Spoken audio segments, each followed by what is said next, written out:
मेरा नमस्ते और अध्यापक दिवस की हार्दिक शुभकामनाएं। मेरा नाम समीर है और आज मैं आपको एजुकेशन के बारे में कुछ बताना चाहता हूँ।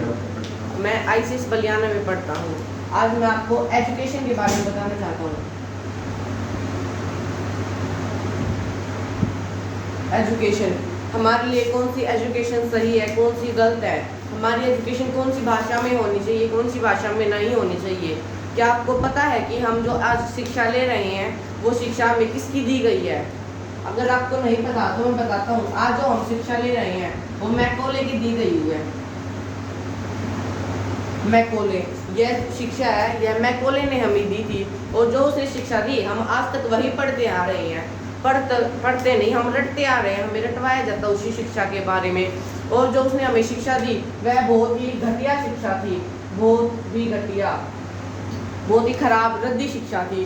तो हमें ऐसी शिक्षा प्राप्त करनी चाहिए जो हमारे जीवन में काम आए। और जो मैकॉले ने हमें शिक्षा दी वह हमारे जीवन में कभी भी काम नहीं आएगी। हमें पढ़ाया जाता है कि अमेरिका का राष्ट्रपति कौन? हमें पढ़ाया जाता है अमेरिका का राष्ट्रपति। अमेरिका का राष्ट्रपति कौन? तो हमें पता है अमेरिका का राष्ट्रपति था जॉर्ज वाशिंगटन।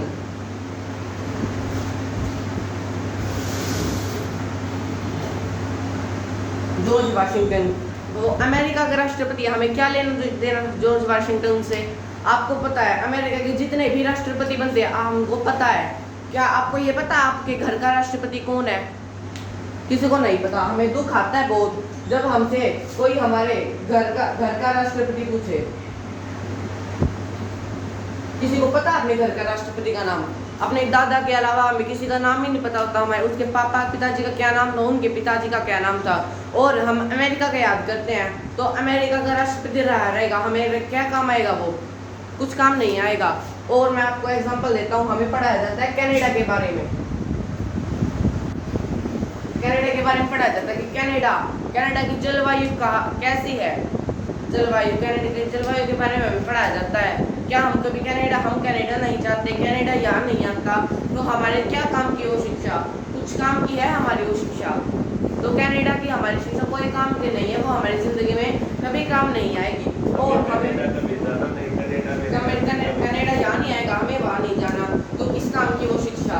और हमें पढ़ाया जाता है x + y का होल स्क्वायर। हमें पता है क्या होता है x² + y² + 2ab। हमें ये शिक्षा दी जाती है कि कभी ये जिंदगी में काम आएगी, ये जिंदगी में कभी भी काम नहीं आएगी। आपको पता है राजीव दीक्षित नाम के एक व्यक्ति थे, उन्होंने भी ये सीखा x + y का होल स्क्वायर। उन्होंने अपने टीचर से पूछा, सर आपने हमें ये पढ़ाया कि हमारी ज़िंदगी में कभी काम नहीं है, आपने फिर हमें क्यों पढ़ाया? उनके टीचर बोले, मुझे भी किसी ने पढ़ाया था ये, मैंने आपको पढ़ा दिया, ज़िंदगी में तो मेरे भी काम नहीं आया। तो हम ऐसी शिक्षा का क्या काम जो हमारी ज़िंदगी में काम ही ना आए? क्या ऐसी शिक्षा हमें प्राप्त करनी चाहिए? और कुछ ऐसी शिक्षा हमें प्राप्त ही नहीं करनी चाहिए जो हमारी ज़िंदगी में कभी काम आए। और आपको पता है अब जैसे 12th के 10th के एग्जाम होते हैं, उनके रिजल्ट आते हैं, बच्चों को बहुत ही खराब नंबर भी आते हैं, बहुत सारे बच्चों को। तो उसके कारण बच्चे अपनी आत्महत्या कर लेते हैं। बहुत सारे बच्चे दुख के कारण आत्महत्या कर लेते हैं। तो क्यों करते हैं आत्महत्या? क्योंकि अध्यापक उनको फेल कर देते हैं। जिसके 100 में से 90 नंबर आए, 99 नंबर आए, उसे तो हम अच्छा बताते हैं, हाँ भाई होशियार है बच्चा। उसके 99 नंबर आते हैं, 90 नंबर आते हैं। अगर किसी के 100 में से 30 नंबर आए, 35 नंबर आए, तो उसे हम खराब बता देते हैं। इसी के कारण वे अपनी आत्महत्या कर लेते हैं। तो हमें खराब नहीं बताना चाहिए। आप एक व्यक्ति का नाम बताता हूँ, न्यूटन को आप सभी जानते हैं। उसने ग्रेविटी फोर्स के बारे में हमें बताया था। न्यूटन था, उसको कभी भी ना 30 के ऊपर नंबर नहीं आए जिंदगी में। वो 9वीं कक्षा तक पढ़ा और उसको 30 के ऊपर नंबर नहीं आए। हम फिर उसको पढ़ते हैं। अगर वो इतना ही खराब है, 30-35 नंबर वाले खराब है, तो हम उसको क्यों पढ़ते हैं? उसे स्कूल से निकाल दिया गया, हम फिर भी उसको पढ़ते हैं। और स्कूल से निकलने के बाद उसकी बुद्धि आई उसमें और उसने ग्रेविटी फोर्स बता दिया।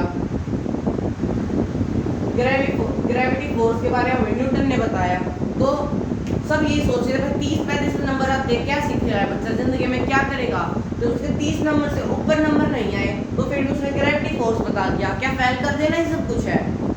फेल करने से कोई बुद्धिमान व्यक्ति नहीं बन, फेल करने से कोई खराब भी नहीं होता है। क्या पता उसमें कोई अलग खूबी हो उसकी।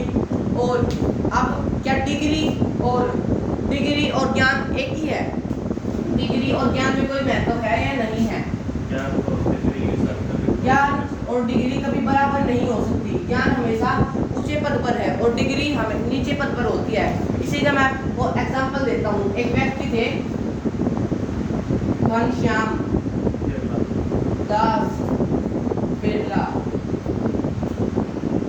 ये व्यक्ति थे इन्होंने चौथी क्लास से ऊपर कभी क्लास नहीं पढ़ी और ये घर से निकल गए, स्कूल छोड़ दिया, गांव छोड़ दिया और ये एक लोटा लेकर एक स्थान पर पहुंच गए जिसका नाम है कलकत्ता। ये चौथी क्लास पढ़े हुए थे और लोटा लेकर निकले कलकत्ता पहुंच गए और वहां पे इन्होंने क्या किया, इन्होंने बिरला एम्पायर्स नाम से फैक्ट्री टाइप इन्होंने किसी चीज का उत्पादन के खोला, बिरला एम्पायर्स।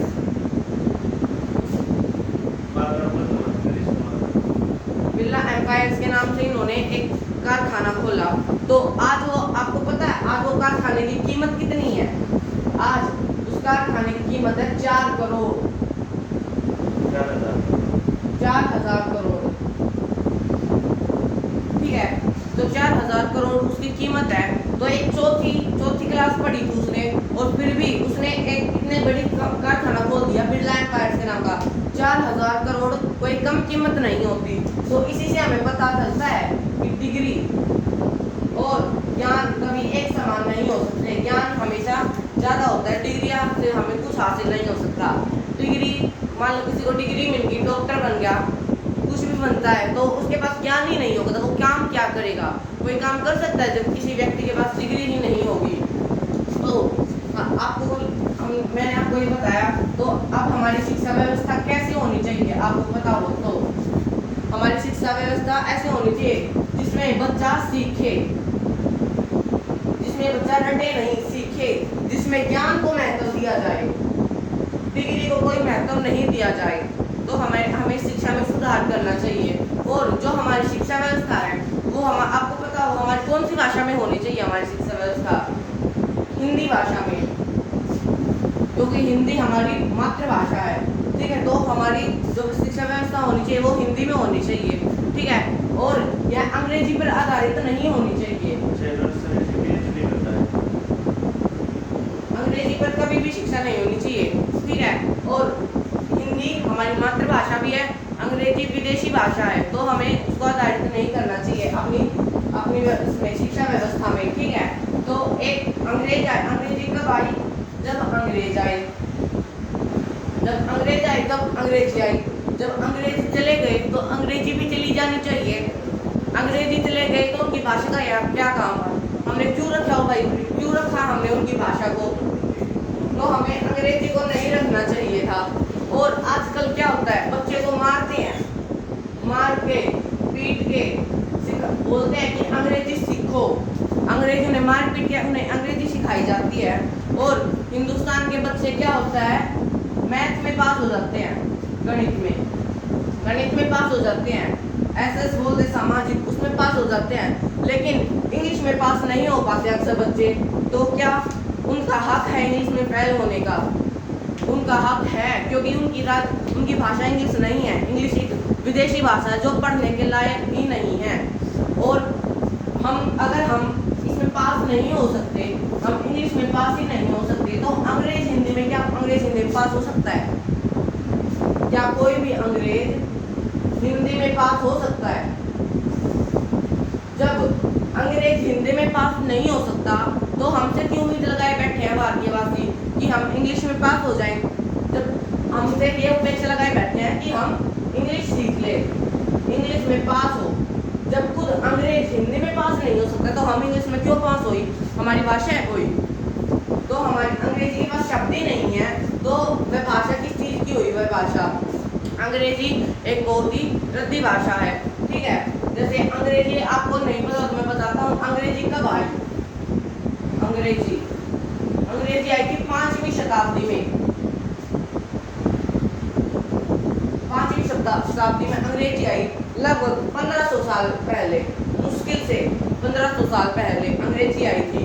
और हमारी भाषा वो करोड़ों साल पुरानी है।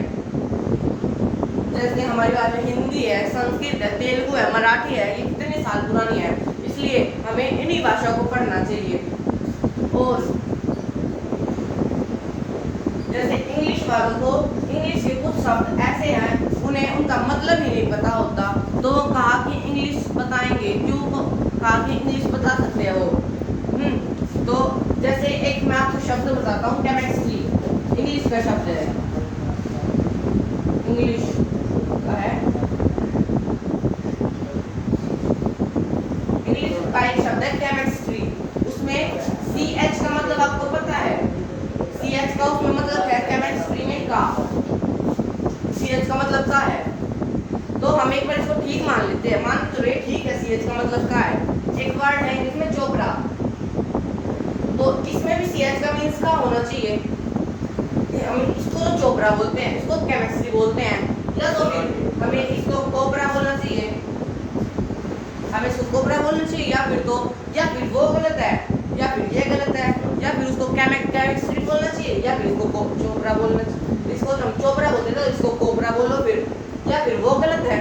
तो कभी तो ये वर्ड का कुछ मीनिंग बना लेते हैं, कभी कुछ मीनिंग, कभी तो CH का बना लेते हैं, कभी CH का चो बना लेते हैं, चा चो ये बना लेते हैं। इस भाषा की खुद की व्याकरण नहीं है, हमारी हिंदी भाषा की व्याकरण है जो उसे सही ठहराती है। क्या इंग्लिश भाषा की कोई व्याकरण है? इंग्लिश भाषा की कोई व्याकरण भी नहीं है, तो उनके वर्ड तो गलत होने ही हैं। और एग्जांपल देता हूँ आपको, सन एक वर्ड है सन, जिसे हिंदी में बोलते हैं सूर्य। तो सन का कोई इंग्लिश में कोई पर्यायवाची है? सन का इंग्लिश में कोई भी पर्यायवाची नहीं है, और हिंदी में है, संस्कृत में है, सॉरी, सन होता है सूर्य। हम क्या बोलते हैं? सूरज बोलते हैं, रवि बोलते हैं, दिनकर, भास्कर, ऐसे हमारे पास 84 शब्द हैं, 84 शब्द। और इंग्लिश में एक क्या बोलते हैं? सन। और हमें वो बोलते हैं मून। मून का कोई और पर्यायवाची है इंग्लिश में? कोई भी पर्यायवाची नहीं है। संस्कृत में है चंद्रमा है, हिमांशु है, चांद बोलते हैं। ऐसे 56 शब्द है हमारे पास, जो हम हिंदी में चांद को बोल सकते हैं। 56 शब्द थोड़े नहीं होते। और उसके पास कितना है? एक ही शब्द, क्या है वो? मून। और एग्जांपल्स देखते हैं। एक उनका शब्द है वोटर, एक शब्द है वोटर। वोटर बोलते हैं, चाहे वो नाले का पानी हो तो वोटर, कीचड़ का पानी हो तो वोटर, तालाब का पानी हो तो वोटर, समुद्र का पानी हो तो वोटर। बस वो क्या बोलेंगे? वोटर। और हमारे हिंदी में क्या बोलते हैं? बारिश का पानी, वर्षा का पानी, वर्षा का पानी, तालाब का पानी, समुद्र का पानी, नाले का पानी, कीचड़ का पानी, इतने अलग अलग शब्द है। और वो क्या बोलेंगे?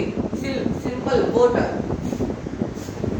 तो ऐसे ऐसे उनके पास बहुत ही शब्द है, जैसे क्या बहुत ही शब्द है उनके पास।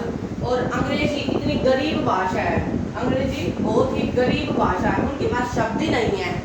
क्या एक शब्द है अंकल, चाहे चाचा हो, मामा हो, फूफा हो, मौसा हो, सभी को क्या बोलेंगे? Uncle, uncle. तो अंकल के पास उनके पास कोई शब्द ही नहीं है। हिंदी में बोलते चाचा, मामा, फूफा, मौसा, कितने सुंदर सुंदर शब्द हैं। और मामी हो तो भी आंटी, मौसी हो तो भी आंटी, सभी को आंटी बोलते, चाची हो तो भी आंटी। तो उनके पास आंटी के पास कोई शब्द ही नहीं है, एक ही शब्द उनके पास आंटी, जिसका वे प्रयोग करते हैं। कुछ लोग, मैं बताता हूँ आपको, कुछ लोग ऐसे हैं जो न ही हिंदुस्तानी है और न ही अंग्रेज है, न तो वो हिंदुस्तान के हिंदू हैं और न ही वो अंग्रेज हैं। ठीक है, वो बीच की जो उनकी खिचड़ी होती है ना, वो है। एक परिवार है, उसमें पिता का नाम है रामदयाल, माता जी का नाम गायत्री देवी, गायत्री देवी। कितने सुंदर सुंदर शब्द हैं। नाम, और उनके एक बेटा है, उनका एक लड़का है, उसका नाम पता है आपको क्या? उसका नाम टिंकू, टिंकू नाम। जब पिता का सुंदर नाम है, माँ का सुंदर नाम है, तो लड़के का नाम लिखते हैं टिंकू। ये टिंकू, टिंकू का उनको मतलब ही नहीं पता, टिंकू और नाम रख दिया टिंकू। तो उन्हें हम अपने नाम रखते हैं तो हमें अपने नाम का मतलब पता होता है, इस नाम का मतलब क्या है। तो टिंकू का कोई मतलब ही नहीं पता उन्होंने, और नाम लिख दिया टिंकू। अब सोचते हैं रामदयाल उनका एक टिंकू कहाँ से आ गया? तो अंग्रेजों की एक पुरानी डिक्शनरी है, वैक्सनल डिक्शनरी। कौन सी है? वैक्सनल डिक्शनरी।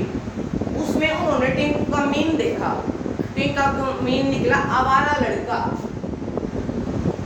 आवारा लड़का, जो ना तो अपने पिताजी की बात सुने, ना अपने माताजी की बात सुने, और कुछ अंग्रेज ऐसे भी हैं तो इन्होंने इनको अपने शब्दों का मतलब ही नहीं पता, तो फिर ये नाम क्यों रखते? नाम का इन्होंने रखा टिंकू, इन्होंने इनको टिंकू का मतलब मीन्स ही नहीं पता तो रखते हैं ये नाम।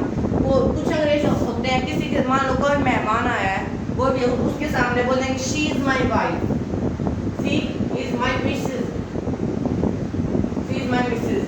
उन्हें मिसेज का मीन्स नहीं पता, तो बोलते हैं मिसेज। अंग्रेजी झाड़ के दिखाते हैं दूसरे लोगों के सामने, हाँ हमें अंग्रेजी आती है, हम अंग्रेज हैं। मिसेज, उन्हें मिसेज का मतलब ही नहीं पता होता। तो अंग्रेजी कुछ घटिया शब्द है जिनका प्रयोग हमें नहीं करना चाहिए। एग्जाम्पल है तो मिस्टर, मिसेज और मैडम, इनका शब्द, इन वर्डों का हमें प्रयोग नहीं करना चाहिए, ठीक है। और जैसे हमारे कुछ हिंदू हैं, वो इतने मूर्ख हैं, वो अपने घर में मैडम का प्रयोग करते हैं, अपनी बहन को मैडम बोलते हैं, माँ को मैडम बोल देते हैं, अपनी वाइफ को मैडम बोल देते हैं, तो वो गलत है। हिंदू के पास इसके अलावा और भी सुंदर सुंदर शब्द हैं। जैसे हिंदू क्या बोलेंगे? श्रीमान, श्रीमती, कितने सुंदर शब्द है। अपनी बहन बोलेंगे, ये नहीं मैडम, इधर आओ उधर जाओ, तो ऐसे कितने सुंदर सुंदर शब्द है उसके पास। तो अंग्रेजी के पास इतने शब्द ही नहीं है, तो वह घटिया हुई, रद्दी हुई उनकी लैंग्वेज, उनके पास शब्द ही नहीं होते, तो लैंग्वेज भी उनकी घटिया, इतनी रद्दी लैंग्वेज है, तो हमें उनकी लैंग्वेज को नहीं पढ़ना चाहिए। हमें वो लैंग्वेज पढ़नी चाहिए जो हमारे समझ आए, जो हमें कुछ सिखाए, जो हमारी ज़िंदगी में काम आए। मैंने आपको सब बताया था कि हमारी हिंदी कितने प्यारे प्यारे शब्द है, श्रीमान है, श्रीमती है, कितने सुंदर सुंदर शब्द है। इसीलिए हमें एक ऐसी एजुकेशन सिस्टम का निर्माण करना चाहिए, ऐसी एजुकेशन सिस्टम का निर्माण करना चाहिए जो हमें कुछ सिखाए, ना कि रटवाए। हमें सिखाना चाहिए जो हमें ज्ञान सिखाए, ज्ञान का महत्व बताए। तो हमें ऐसी शिक्षा पढ़नी चाहिए जो हमारे जीवन में काम आए।